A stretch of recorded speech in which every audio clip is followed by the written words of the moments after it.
Hi, I'm Jo from J.H.Leather, and in this video I'll show you how I take these powdered dyes and make them into the edge stain that I use on my leatherwork. Let's get started.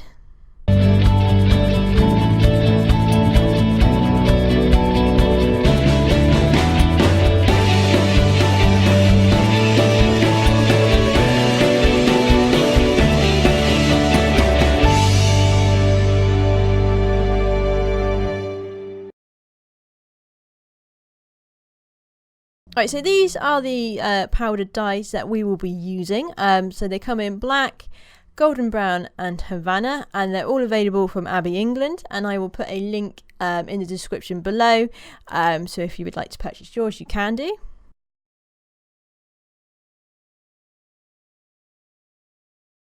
So you get quite a lot. I think it's like the minimum order was like half a kilo. Which is quite a lot of stain. So I've only ever bought them once, and so when I was buying mine, which was probably a good 10 years ago, unless they've changed the supply, which I doubt it, the black comes with a little bit of sort of like glue flakes in it, but the Havana and the golden brown do not. So you might need to add a little bit more to those stains when you're making them up, just to make sure that you get a good shiny edge on your leather. And so here I'm just sort of, just to sort of show you what they look like, sort of when they've been mixed with water. Now, the Havana and the golden brown do dry a little bit lighter than what you can see here on the paper. So you might want to add a little bit of one of the other stains to it. So for example, on my Havana, when I make that, I also add a tiny amount of black in, just to make it a little bit darker. And likewise, when I make my golden brown stain, I add a little bit of Havana stain in to darken it down. So once you've got your stains or your dyes ready, what we're going to do is we're going to do a 1:1 stain to glue ratio. So we're going to do 1 spoon of stain to 1 spoon of glue. So the glue that I'm using here has gone off, so just ignore the fact that it's in a lump, but what you want to use is basically it's wallpaper paste, and specifically the flakes. So I didn't leave mine in an airtight container, which is why it's now a blob, but it still works fine for this.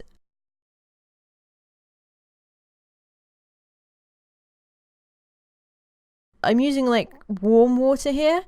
So I boiled the kettle about 45 minutes before actually making the stain up. And so obviously depending on the size of your glass, what you're using, depends on how much stain you want to actually make. So I filled this up to just about halfway at the moment, and I'm just going to sort of mix everything in to try and get everything to dissolve as much as possible. And then you can add a little bit more in just to make sure it all dissolves, and then what we're going to do is actually just leave it then to cool down. So I generally go off and, like, if I'm making it, I'll make it in the morning, and then I'll go off and do some orders and come back to it in the afternoon. Depending on how much glue you've put in, you may need to add a little bit more water in a little bit later on, which is what I have to do to mine here.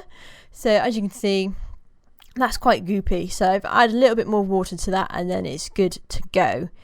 And that is it. So that is sort of how I make my stains. I get questions about it a lot in the comments, which is why I decided to do a video on it for you guys to watch.